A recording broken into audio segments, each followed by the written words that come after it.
Alex Cobb was cruising along, and then all of a sudden, a couple of chopper infield hits with 2 outs, a bloop hit down the left field line, just barely fair, just barely out of the reach of a lumbering Darren Ruff, ties the game, and then boom, Pete Alonso with a dagger of a home run. And that's just how it's going right now for the San Francisco Giants. Their second 5-game losing streak already in the month of May. So we'll talk about what the heck is going on with the Giants next.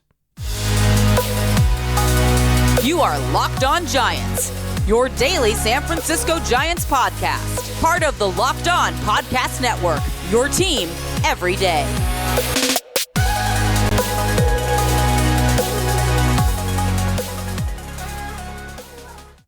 Hello and welcome to Locked On Giants, part of the Locked On Podcast Network, where it's your team every day.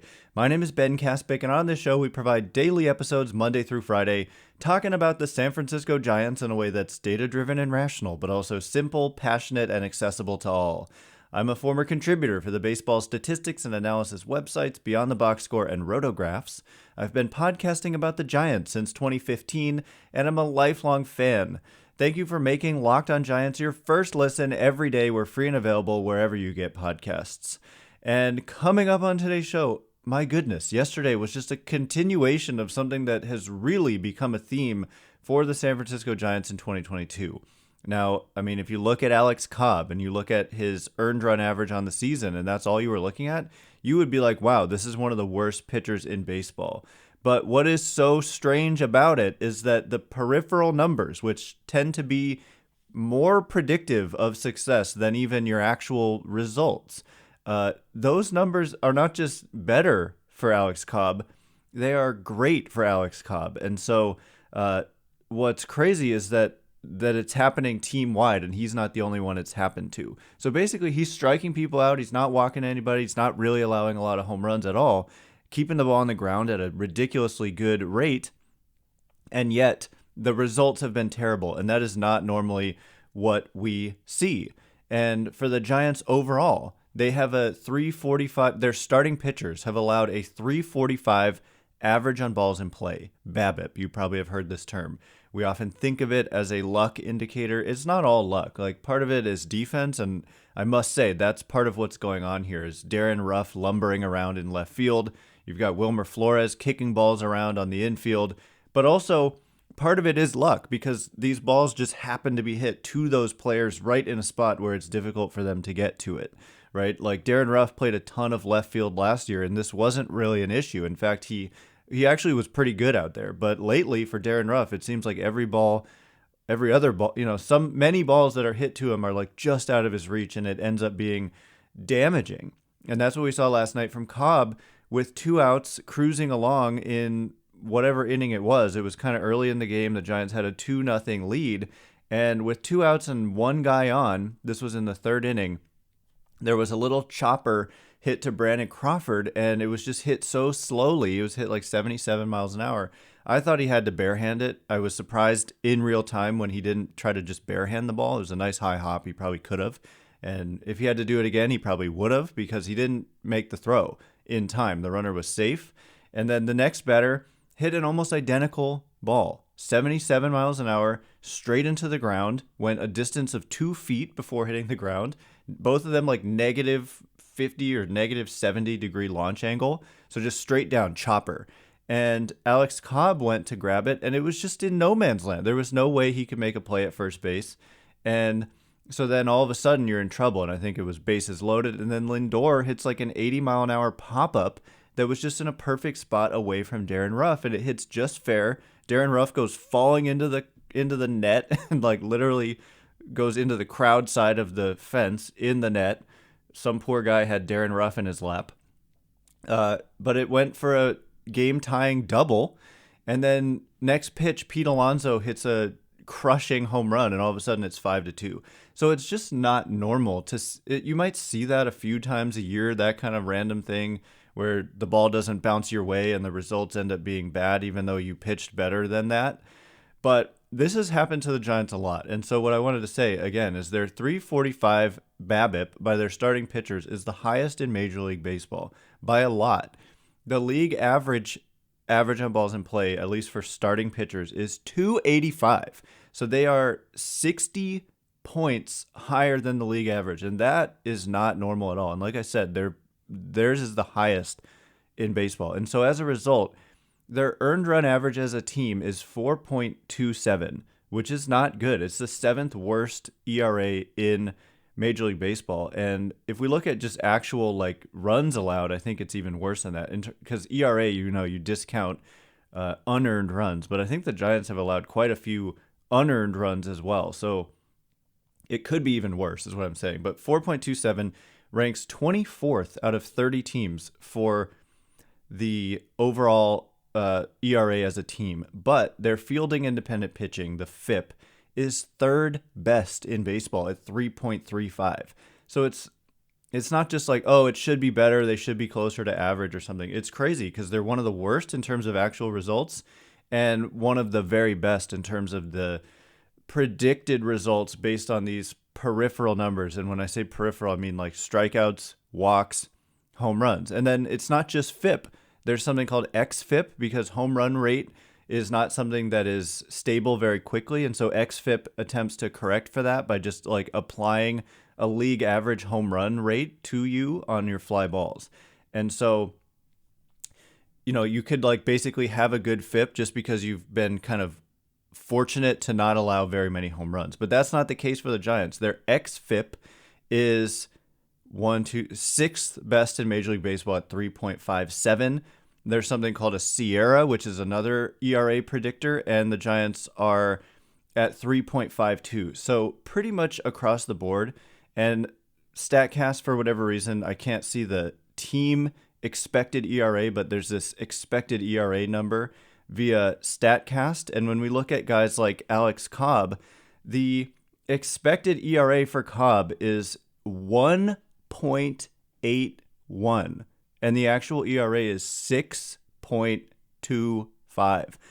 That is just an insane gap. And so, look, I'm not here to just spend this whole episode talking about how they've been unlucky, because at the end of the day, results are all that matters. It doesn't matter that all these numbers suggest better results. Like, you're just thinking, who the heck cares? The Giants are losing all these games. Their second 5-game losing streak in the month of May. They're just barely over 500 at this point. As we reach that point in time where I said you take your first hard look at your team at about 45 games. And I think we have learned some things. And one of the things we learned is that there's a lot of weirdness going on with these results for their pitchers. And so, yeah, I mean, results are all that matters. And these results are in the books, and there's nothing you can do about it. But what is important is that these other numbers, all of them, I would take any of them as a better predictor of future results than the actual ERA.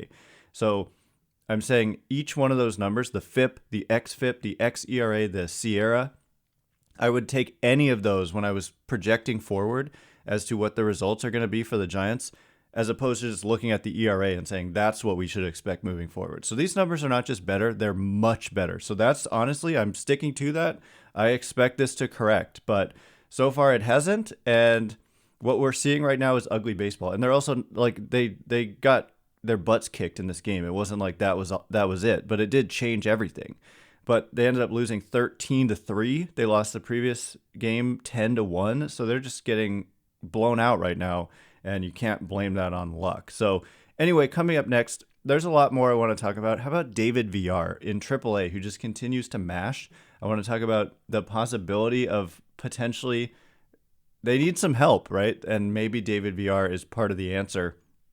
Also, there was a pinch hitting for Joey Bart again. There's been some Longoria platooning stuff that I want to talk about. And Kyle Harrison getting a much-deserved promotion. So we'll talk about all of that in just a minute. But first, our partners at BetOnline continue to be the #1 source for all your betting needs and sports info. Find all the latest odds, news, and sports developments, including this year's basketball playoffs, Major League Baseball scores, fights, and even next season's NFL futures. BetOnline is your continued source for all your sporting wagering information, from live betting to playoffs, esports, and more. I haven't looked super recently, but maybe the peripherals, you can kind of look into that, and maybe you can get some better odds on, say, Carlos Rodón winning the Cy Young Award, because it's not just Alex Cobb, it's also a guy like Carlos Rodón. The ERA is 3.43, which is pretty good, but not great. The FIP is 2.12. The xERA, expected ERA, 2.60. So there's a lot of good peripheral stuff still going on, even though the odds have probably fallen because of the ERA. So head to the website or use your mobile device to learn more about the trends in action. Bet online, where the game starts. All right, as promised, there's more I want to get to. I want to talk about some of the intricacies of what's going on. Yesterday, we did kind of break down all the different roster moves the Giants have had to make. If you just tuned into last night's game and you're kind of a casual fan and you're not locked in on every move, that's understandable. Baseball is a very long season, and I think most fans probably fall into that category. So just a plug for this show. Every day, we break down every move that they make, and the Giants are super active. They weren't when guys were healthy, but with injuries and underperformance going on, they're making moves. And so we talk about all of them on Locked On Giants every single weekday. So subscribe if you haven't already.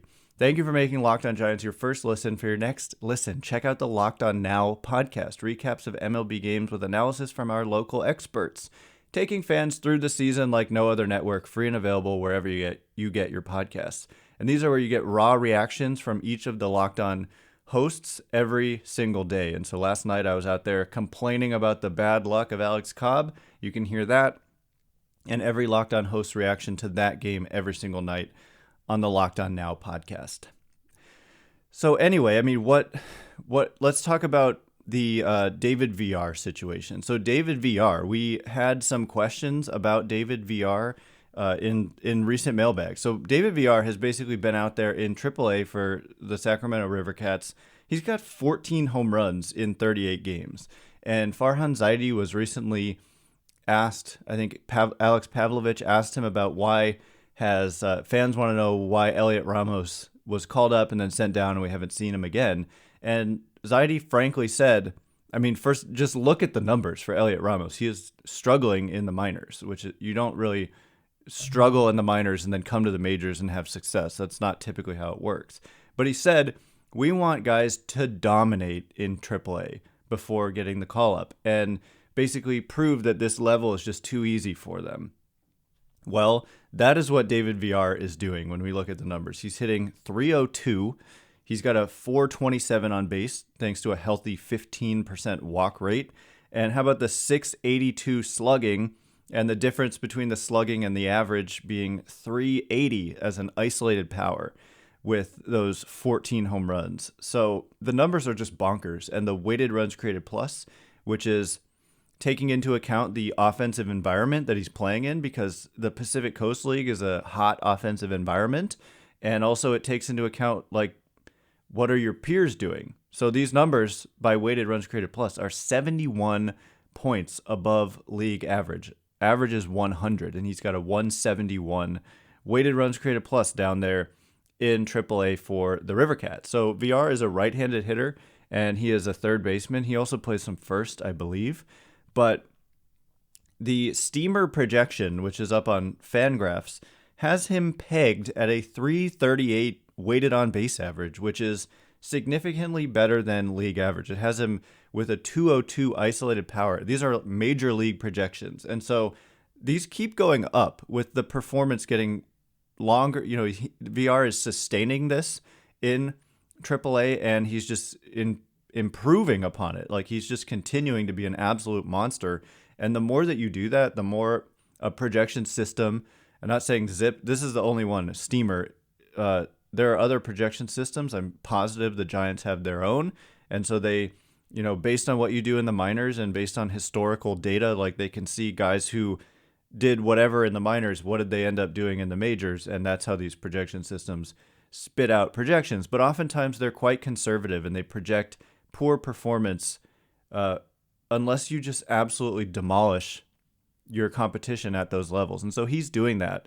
And so I think when I see this, and I said a couple weeks ago that I wasn't sure he was going to get a shot because I didn't see how he would fit, given all the injuries they have going on right now, and given that Evan Longoria, he did have a couple hits, I think, last night, but he overall hasn't really done much, and they could use some help. I think that he's dominating. He's meeting the criteria that Zaidi himself said for when they think a guy deserves a call-up. And what are they going to do? I think you either have to involve him in a trade, which some people have responded to me when I've said that, by saying they don't have Belt or Longoria signed for 2023. And so do you trade a guy like VR? And I think that's a great point. And I think the answer is no, but you might want to see what you have if you're thinking he might take over at third base beginning in 2023. So yeah, I mean, they're not going to go into next year and say, it's your job, even though he never had any experience. So he needs that experience. The one issue is that he's not on the 40-man roster, but he is Rule 5 eligible, so they would need to add him in the offseason anyway, or else they would lose him in the Rule 5 draft, certainly, given this performance. A team would certainly take a shot on him in the Rule 5 draft. So the issue is he's not on the 40-man, which means, assuming the 40-man is full, that they would have to make some kind of corresponding roster move in order to fit him on. And I think there are moves to make. The thing is, they called up Kevin Padlow. They called up Stuart Fairchild. They had to add somebody. I think actually both of those guys were already on the 40-man roster. But recently they added Mauricio Llovera to the 40-man roster, and they DFA'd Luke Williams. But so I just think there's probably a spot somewhere where they could DFA somebody to get David VR onto the 40-man roster and just give him a look and see what you have. And I mean, at first base, they threw out Kevin Padlow last night. I do want to just point out that Kevin Padlow was also dominating in AAA. And so, let me see his numbers. He had a 148 weighted runs created plus, and he plays those same positions. And so it's possible that Padlow is just ahead of David VR on the depth chart, or I don't know. It's hard to necessarily explain because Padlow was already added several weeks ago when he played in that series against the Dodgers. But I just think it's not out of the question, given that VR has just continued to do this, that he could get an opportunity at some point, and they just want to see what they have in him. I haven't seen any recent reports on VR's defense, but I believe that he's not known as the best defensive player, and so perhaps that's part of the issue and the reason they went with Kevin Padlow, although I'm not sure Kevin Padlow is exactly known as the best defender himself. And that's part of what's going wrong with the Giants this season, if you can call it going wrong. I mean, they're 22-19, but they have not played good defense as a team. And a lot of it, like I said, Darren Ruff and Wilmer Flores, a lot of it is just like unfortunate ball placement where like they need to be a little bit better than they are in order to convert a ball into an out, and they haven't been able to do it. But I'm not sure you just want to keep bringing up guys who aren't going to contribute defensively. That has been a weakness for the team, no doubt. So coming up next, I want to talk about Michael Papierski, who's up in the major leagues and pinch hit for Joey Bart in not really a big situation. And so I want to talk about that decision and also what they've done with Longoria a little bit, and also this Kyle Harrison news, which is perhaps the biggest and most significant news of the day, actually. So all of that in just a minute. But first, our next partner has a product that I use literally every day. I started taking AG1 because I wanted to see what all the hype was about. So what is this stuff? With one delicious scoop of AG1, you're absorbing 75 high-quality vitamins, minerals, whole food sourced, superfoods, probiotics, and adaptogens to help you start your day right. This special blend of ingredients supports your gut health, your nervous system, your immune system, your energy, recovery, focus, and aging, all of the things. It's lifestyle friendly, whether you eat keto, paleo, vegan, dairy-free, or gluten-free, and it contains less than 1 gram of sugar, which is so important to me, and it costs less than $3 a day. You're investing in your health, and it's cheaper than your cold brew habit. Man, I love me some cold brew, but that stuff is expensive, there's no doubt. Right now, it's time to reclaim your health and arm your immune system with convenient daily nutrition. Just 1 scoop in a cup of water every day. That's it. No need for a million different pills and supplements, thank goodness, to look out for your health. It's to make it easy, Athletic Greens is going to give you a free 1-year supply of immune-supporting vitamin D and 5 free travel packs with your first purchase. All you have to do is visit athleticgreens.com/MLB network.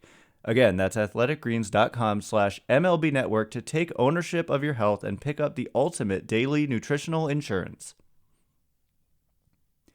All right, as promised, we are going to dive into some of these decisions that they've been quietly under the radar making in recent days with regards to Joey Bart and Evan Longoria. And also, big news of the day, saving it for last, is this news about Kyle Harrison. We'll talk about that.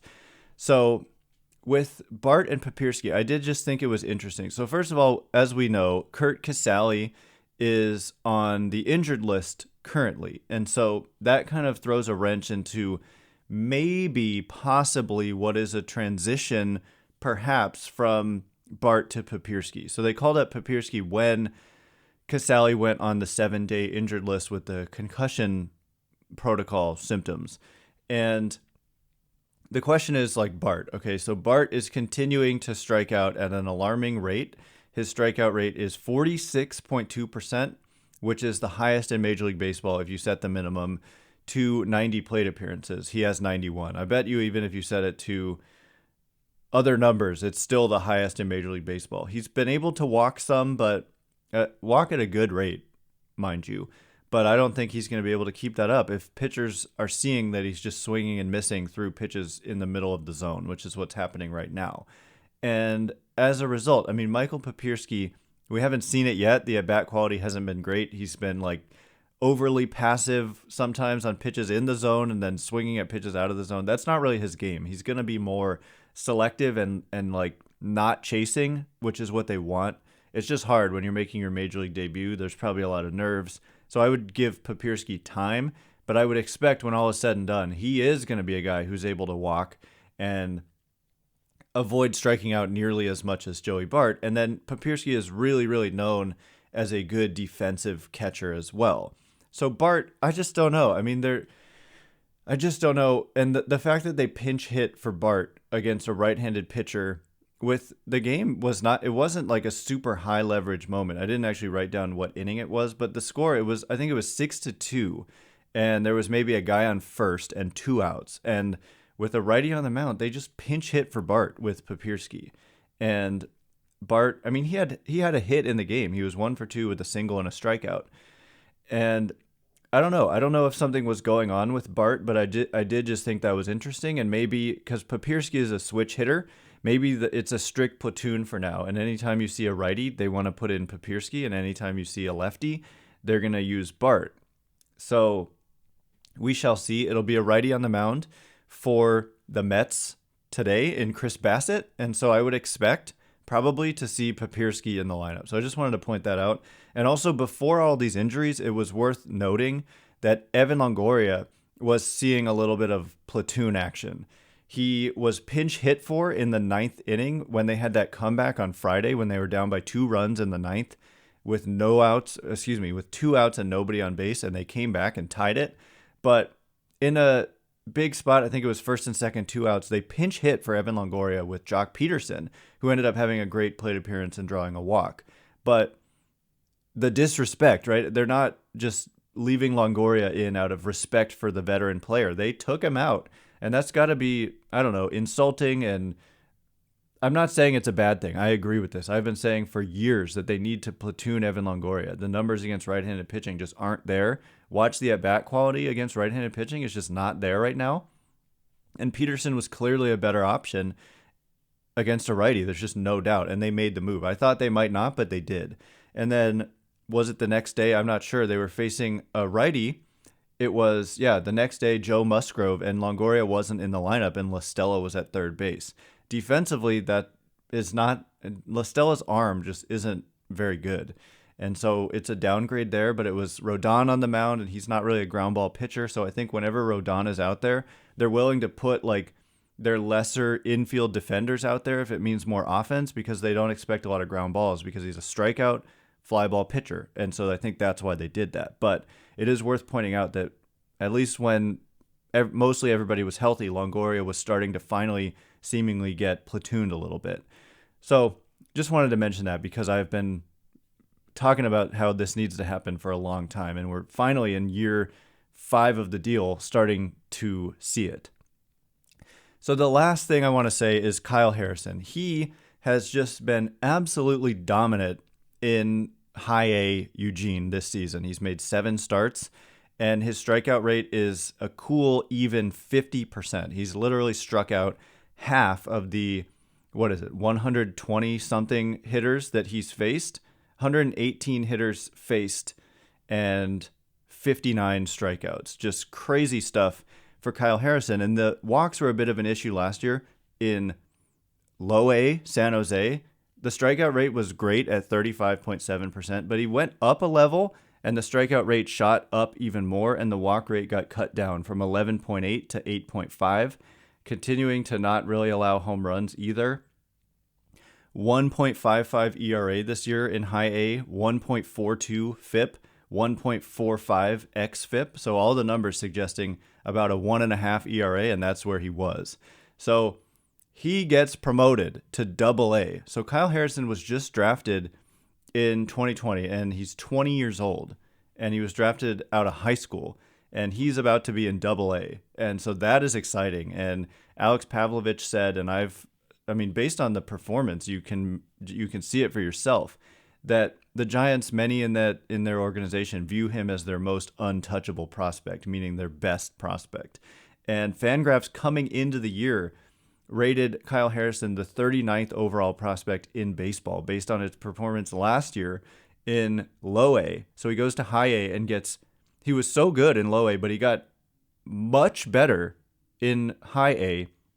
I may have said that wrong. So good in low A last year, but somehow managed to get even better in high A this year, and now he moves to Double A. So when you're in Double A, you're basically like right on the doorstep of the major leagues. I think they're going to want to see him there for quite a while, but it's not inconceivable to me. Maybe I'm off base on this, and I'm not the number one authority on prospects and how they move through a system, but if he just goes out and dominates in Double A, it's not inconceivable that we could possibly see Kyle Harrison at some point in the major leagues in 2022. That's kind of a hot take, I think, but it's not inconceivable. I'm not saying it's likely. I think he would have to be there a long time and pitch really well the whole time, and they probably want to limit his innings, so it's probably not likely. And if we did see him, would likely be in like a bullpen kind of role, I would think.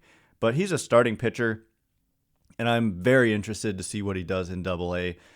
Marco Luciano is also having a very good season in high A. He could be promoted soon, potentially as well. And with these two specifically, the Giants have two potentially elite prospects in their system getting closer finally to the major leagues. And they need some young talent, honestly.